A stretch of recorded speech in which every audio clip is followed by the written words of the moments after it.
How the U.S. president appears to want to exploit Ukraine this Thursday night. The deal he wants to make with the war-torn nation as Russia launches fresh attacks. Breaking news, Prince Edward Island's premier quits. Dennis King's tearful speech. It has been the gift of a lifetime. What's behind his surprise resignation? Travel plans up in the air. It's been very stressful because we just don't know when we're going home. The widespread domino effects at other airports after that Toronto plane crash. Plus, patriotism on the line and on the ice. This game tonight, people are mad over it. The hopes Team Canada gets revenge with tonight's rematch against the U.S.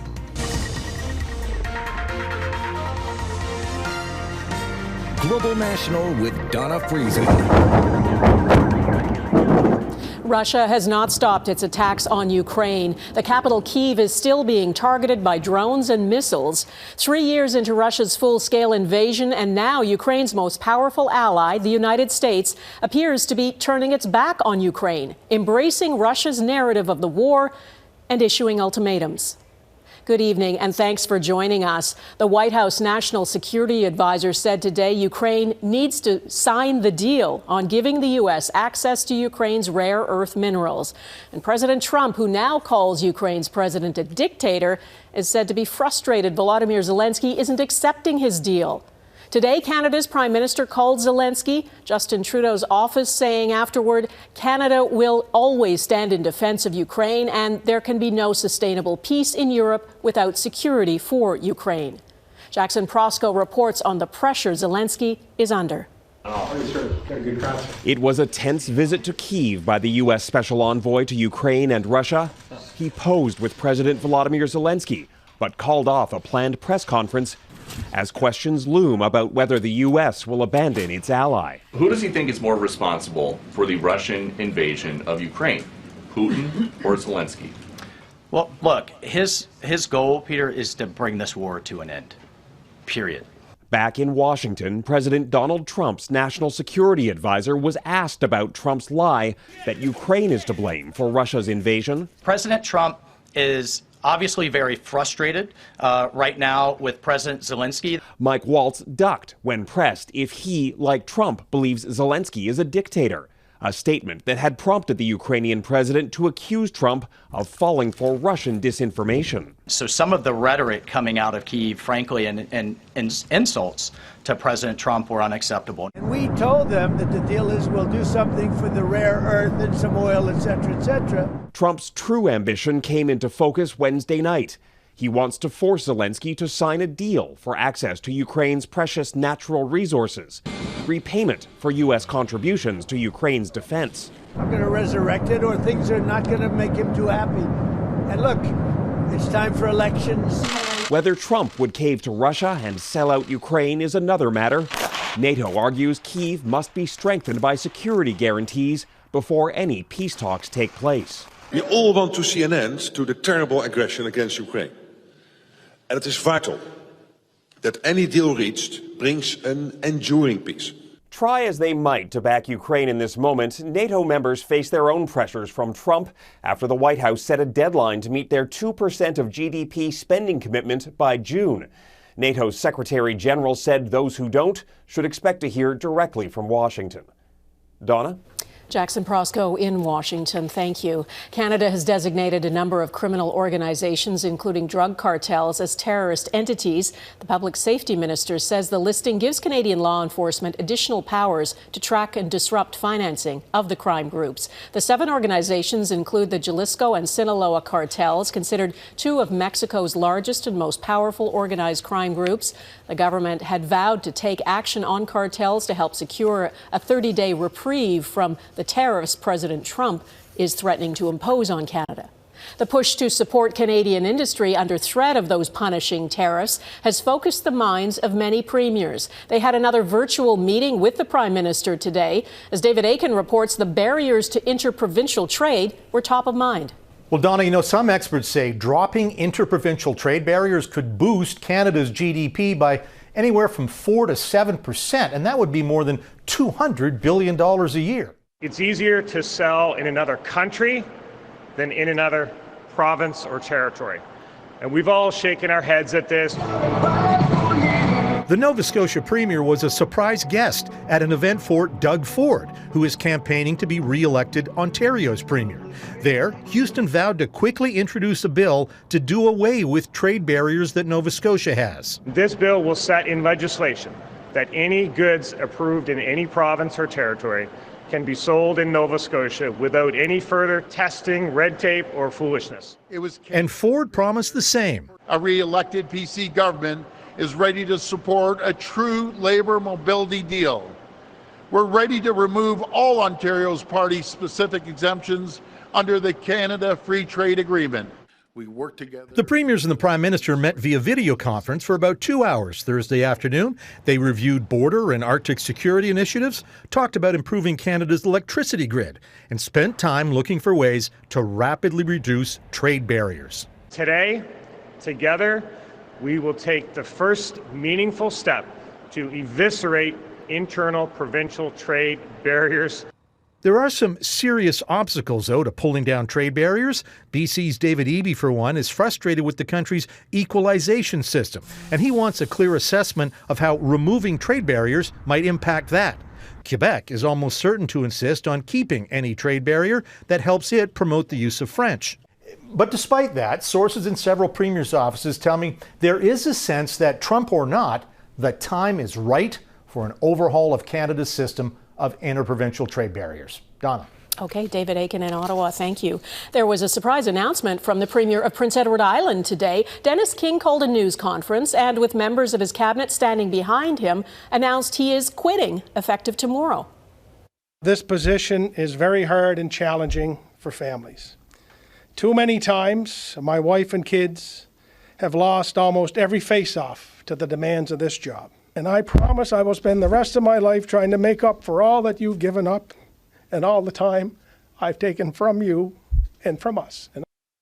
Our Atlantic correspondent Heidi Petracek is with me now. Heidi, he seemed quite emotional today. He's quitting both as Premier of PEI and as leader of the Conservative Party. Did he explain why? Well, Donna, Premier King really didn't give a specific reason for making this surprise announcement, although he did say that he had a long conversation with his family over the holidays. But he did talk about how challenging it's been to be the Premier of Prince Edward Island since he was first elected in 2019, because, well, frankly, a lot has happened since then, most notably the global COVID-19 pandemic. But the island's also had 2 hurricanes, cyber attacks, potato problems, all things he called times of darkness. And King also talked about how he never intended to be a lifer in politics, and he explained why he thought now was the right time to step down, even though he won re-election and a majority government in 2023. And I knew that I had more runway behind me than I did perhaps in front of me. Further complicated with the threats of tariffs and the threats to our country's sovereignty and economic uncertainty, and realizing that those aren't going to be simple issues that are going to disappear in a few days or weeks. They will require the attention every minute of every day for the next 4 years. He shut down any possibility that he may run federally and also said he has no health problems. That's not what this is about. He just talked about his family. His resignation is effective as of 1 p.m. tomorrow local time, and the PC Party of Prince Edward Island has endorsed a new interim leader and Premier of the island, Rob Lance, who is currently the Minister of Education. Donna. And Heidi, there's another big story you're covering in Nova Scotia, this involving the progressive Conservative government of Tim Houston and the sweeping changes he's making that critics say amount to government overreach. Tell us about that. Well, Donna, what the government of Tim Houston is doing in Nova Scotia is stirring up comparisons to President Trump. Even while posing next to Doug Ford for a photo op in Ontario, controversy was brewing for Nova Scotia's Premier back home over a bill the province's Auditor General wants Tim Houston to retract. The changes tabled in this bill will erode the independence of this office going forward. These changes could mean any report the government doesn't like wouldn't be made public. It would also allow government to fire the Auditor General without cause, as long as 2/3 of the House agrees. We'll talk to the Auditor General's office, but we're proceeding. a move experts say threatens one of the most essential checks and balances of government. In a context of a government that holds the vast majority of seats in the legislature, that is the ending of independence. You're essentially trying to turn them into a lapdog. And the public needs watchdogs. Let's make it happen. In November, Houston's Progressive Conservative Party didn't just win a majority in the provincial election, 50% plus one seat. They took home a decisive supermajority, meaning a government that holds at least 2/3 of the House. By winning 43 out of 55 seats, Houston's PCs triggered extra legislative powers that allow them to change how government operates. For the head of the nonprofit Democracy Watch, there's an echo here of what's happening south of the border. It's a huge step backwards, very dangerous and very Trump-like in terms of the danger to our democracy. And none of this, nothing, not one thing that has come forward in this legislative session was mentioned by this government in the campaign. Houston has other bills on the table too, including to remove Nova Scotia's fixed election date, sure to pass in the final vote in this House. Heidi Petracek, Global News, Halifax. There is a new man in charge of the FBI in the United States. His name is Kash Patel. He is a former federal prosecutor and longtime Trump loyalist. He has said in the past he might use the FBI's resources to go after Trump's political rivals and after journalists. He was confirmed for a 10-year term by the Senate today. The yeas are 51. The nays are 49. The confirmation is confirmed. Throughout his career, he's shown a clear pattern of loyalty to Trump and of self-dealings at the expense of the American people. That includes undermining the FBI's work in order to protect Trump from investigation. Democratic senators warned against choosing Patel, but only 2 Republicans joined them in voting against his confirmation. Travelers who are stranded and stressed. Coming up, how the Toronto plane crash has led to plenty of turbulence for other air passengers.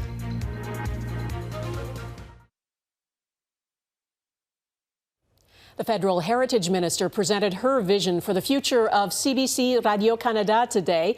It focuses on increased independence, news, and more predictable funding. Pascal Saint-Onge is proposing to scrap ads during news programming and end subscription fees for streaming platforms. In return, the government would boost funding for the public broadcaster, which receives about half the average of other public broadcasters in G7 countries. Saint-Onge believes federal funding for the CBC should be closer to $62 per capita, not $33 as it stands now. The remains of that plane that crash landed at Pearson International Airport have now been cleared and moved to a hangar while the investigation goes on. Everyone on board survived, and all 21 of the people injured when the plane flipped upside down have now been released from hospital. There are reports Delta Airlines is offering each passenger $30,000 with no strings attached. 2 runways affected by the crash landing are still closed, and that is contributing to major delays and cancellations for some travelers, as Seán O'Shea reports. How many travelers? Canadian travelers with tickets who can't fly. We don't even get to go. We had to come home. It was brutal. Jessica Sennett's family among hundreds of Sunwing passengers whose flights from Toronto have been cancelled. They made it on the airplane this week at Pearson Airport, but hours later they had to get off. The flight didn't leave. It's been very stressful because we just don't know when we're going home. Other Sunwing customers remain stuck in places like Cuba, waiting for return flights. I have 2 kids at home. I have exams to write next week. It is a panic. Even with the wreckage from Monday's Delta plane crash removed, Sunwing says weather disruptions, crew availability, and limited hotel capacity are still contributing to delays and cancellations. Air Canada's dealing with problems too. I just want to be home at this point. Leslie Sharp and her family have been stuck in Texas coming home from a cruise. We're on whatever day 3 or 4 it is now, and we're just rolling with it. We're in Austin now. Return flights put off again and again. You know, assuming that we'll get some of that money back, but it's just been one of those things where the kids just kind of want to get home. In some cases, airlines are helping with hotel and other costs, but an air passenger rights advocate says most offer much less than what's required under the law. You cannot just say, sorry, you're out of luck. It is required to buy the passenger a ticket on a competitor airline's flight if itself is not able to handle the volume. In Sunwing's case, travelers tell familiar stories about how they were treated. It seemed like there was no organization. Nobody knew what was going on. They didn't have enough crew. hours turned into days, and, with two small kids, it was really, really frustrating. These flight delays aren't just frustrating for passengers, they're expensive for many, between out-of-pocket expenses and lost wages for people who can't get back home in time to go to work. Donna. Seán O'Shea at Toronto Pearson International Airport. Thanks, Seán. Ahead, heartbreak in Israel as Hamas hands over the bodies of 4 hostages.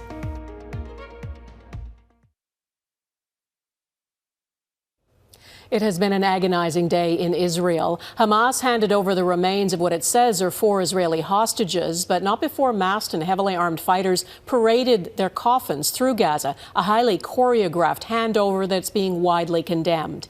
And late today, the Israeli army said 2 of the bodies have been identified as the remains of the Bibas children who were abducted with their mother, but the 3rd body, the army says, is not that of their mother and doesn't match the DNA of any of the remaining hostages. Vincent McAvenny reports on the latest exchange. With the ruins of Gaza as a backdrop, another specially constructed Hamas stage. Draped in propaganda and encircled by defiant fighters, today's exchange brought not the joy of recent weeks for those watching in Israel, only sorrow. From the rubble, 4 black coffins were brought to Han Yunis to be repatriated. Hamas claims all 4 were killed in an Israeli strike near the start of the war. The group has never provided evidence to back this up, while Israel has not confirmed the claims. The Bibas family in particular have become a powerful symbol of the 251 kidnapped 16 months ago. Husband and father Yarden Bibas was released earlier this month, only then finding out about his family's fate. I am relieved that they are having a dignified ceremony today and they will be buried on our land. Some in Israel are still angry, though, at their government's handling of the hostage situation. Very broken trust. Despite pressure from hostage families, Prime Minister Netanyahu has beaten the odds to stay in power.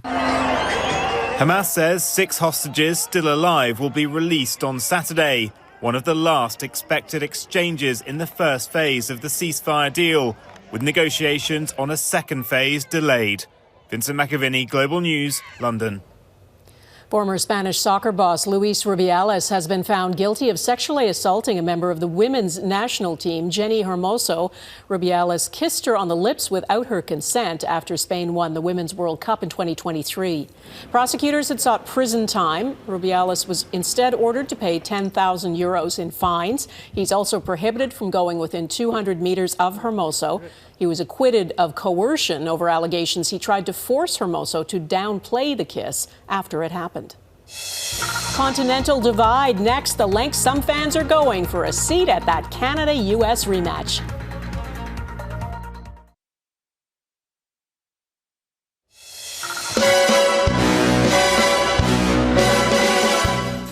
The biggest spy in cinema now reports to one of the world's biggest corporations. Amazon is acquiring full creative control of the James Bond movies after striking a deal with the heirs of the late film producer Albert Broccoli. The Broccoli family tightly controlled the franchise for over 60 years, and they will remain its co-owners. But it does mean Amazon will decide who the next James Bond will be. The stakes don't get much higher than tonight. Team Canada and Team USA are in Boston for the Four Nations Face-Off final. It is hockey they're playing, of course, but it's national pride that is on the line. The whole thing made more heated by the way the U.S. president is taunting and insulting Canada. Trump says he'll be watching, and so will millions of Canadians, including the lucky ones who got tickets to tonight's game. Mike Armstrong is in Boston. It's one of those things you don't usually see in downtown Boston, but on this day, someone in a Team Canada jersey doesn't seem strange. Mike Jacuto grew up in Ottawa but lives in Boston and says the city is fired up. This game tonight, people are mad over it. It's going to be crazy. I got a pretty good ticket. I paid about 1,200 Canadian. Just as excited, Damien Gilbert. He was at home in Thunder Bay Saturday night. Gilbert says when the puck dropped and the gloves dropped, he decided to drop some cash. I was like, I got to pull trigger and get that ticket for this game, and no regrets. Now, there is a pressure in this city around this game with bragging rights on the line. The U.S. hasn't won a best-on-best tournament at this level since 1996. The game is growing across this country. The NHL still has more Canadian players, about 470, than American players, about 280. But the gap has narrowed in recent years. It was a surprise for my family at Christmas time. The Knutson family flew in from Minnesota. They were just in North Dakota for a youth tournament with 65 teams from all over. 7 of them were from Arizona. We had 2 from Vegas. Utah beat us, so trust me, it's everywhere now. Hockey's everywhere in the States. Yep. One team from Canada. If the Canadian team did win, we'll give you the credit there. Oh, there you go. Now, if the fans heading into the arena tonight are feeling the tension, the players are feeling the pressure. There's a Stanley Cup final every year. But this hasn't happened in close to a decade. Lots of us in this tournament have never done this before, never been on a national team with all the best players from your country. One Canadian player says some of his friends were making the trip from Winnipeg for the game, but their flight was canceled. They instead drove 30 hours to be here. Wow. It's one thing to do it in June, but February, it's a tough one. Mike Armstrong, Global News, Boston. That is typical for Winnipeggers. That is Global National for this Thursday. I'm Donna Friesen. 2 of North America's big landmarks are getting into the game. Ahead of the Four Nations face-off final, New York's Empire State Building was bathed in red, white and blue. And Toronto's CN Tower was shining with the colors of Canada's flag.